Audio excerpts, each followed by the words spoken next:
What's happening, peeps? Brian here. Check out that sexy dump truck. Check out that sexy Escape.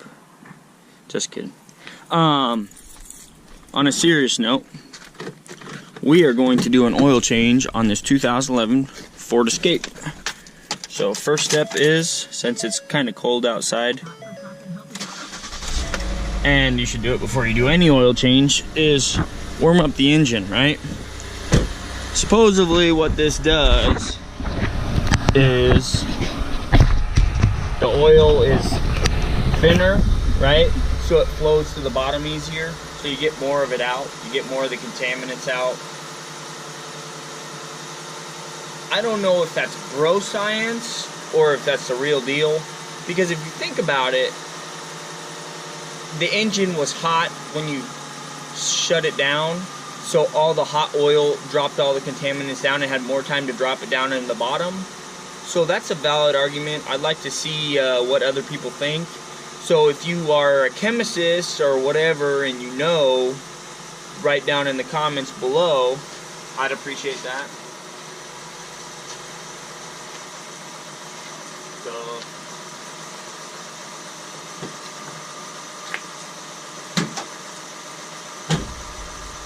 my truck doesn't have one of those levers.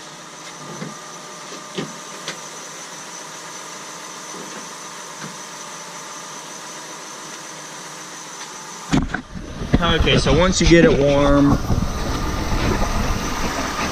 what I like to do is, once it's warm, you shut the engine off, you take off the oil cap, and then you get your drain pan underneath the car, and you drain it, right? Then you take the oil filter off, drain that, get the new oil filter. Well, stick around, I'll show you. Just warm the car up. Now, one of my tips is when you get your oil thing, clean it out really good. So when you drain the oil in it, you can inspect it and see if there's any gunk on there, or you know, any of that kind of thing. Let's fucking load this car. And for some of you guys, it's even worse. You guys have all those lowered vehicles and all that jazz.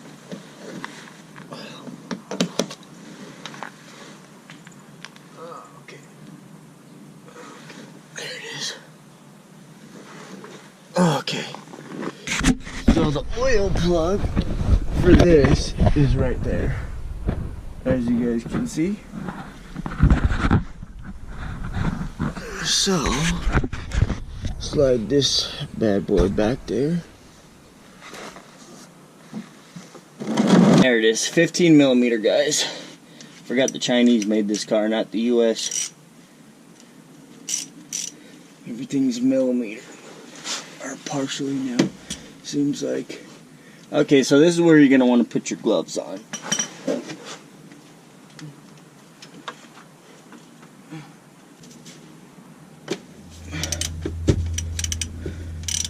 Okay, you're just gonna slowly loosen it up, right? And you're gonna want to position this thing. What you want to do is apply a little bit of pressure on the bolt towards the pan. That way the bolt doesn't just shoot out and get oil everywhere, right? Until it's all the way unthreaded, okay?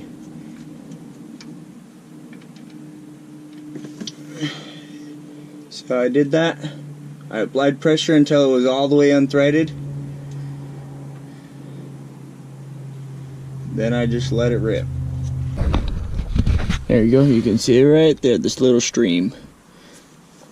So you want to leave it drain, I don't know, 10 minutes or whatever, however long you want to wait for the last few drops to get out. Okay, as you guys can see, there's no oil flecks in there, just bubbles. Or not oil flecks, metal flakes. No metal shavings, no metal grindings.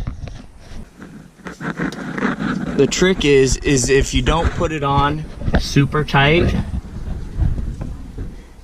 when you put it on, then you can undo it, okay? If you put it on too tight, and just let that drain, just like that. If you put it on too tight when you do the oil change, you're not gonna be able to get off by hand. So don't put the next one on tight, just put it on hand tight and turn the engine on, and if it leaks, then just tighten it just a hair. You don't need to crank these things on there. I've had to beat them off before, and because the last guy put it on so flippin' tight. Okay guys, got the oil filter off. Gonna put the new oil filter on. Ta-da! Now you don't just throw it on there real quick. What you want to do is take this gasket off, lube it down with some oil, some fresh clean oil. One second. Take this thing out. There we go. And you want to fill it up. Okay. Now the cap says use a certain type of oil. If you're under warranty, use that oil. If you're not, then I don't really think it matters that much, guys.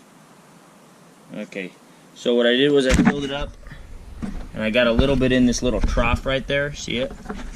What I'll do is I'll take my new gasket and rub it around, right? That way it makes a good seal when I put it on, so you don't have to crank it down 10 million foot-pounds. Okay, so that's the trick. Just wet the seal down with that seal.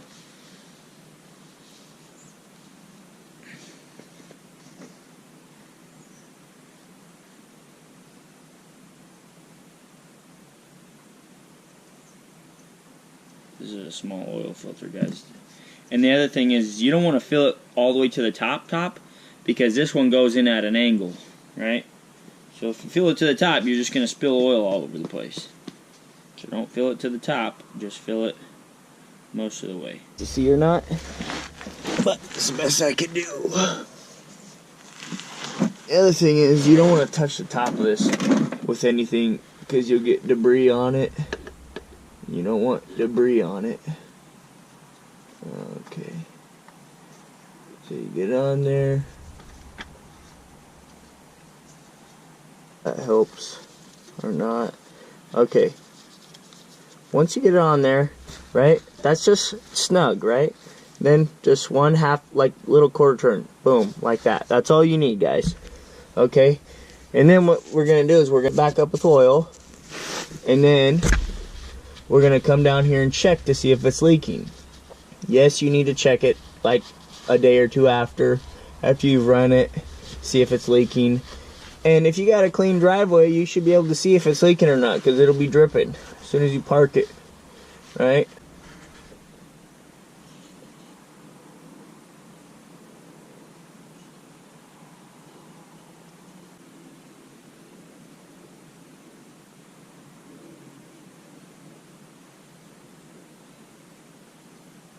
The other thing is if your engine is kind of loud, because there's a lot of play in it, the thicker oil should quiet it down a little bit.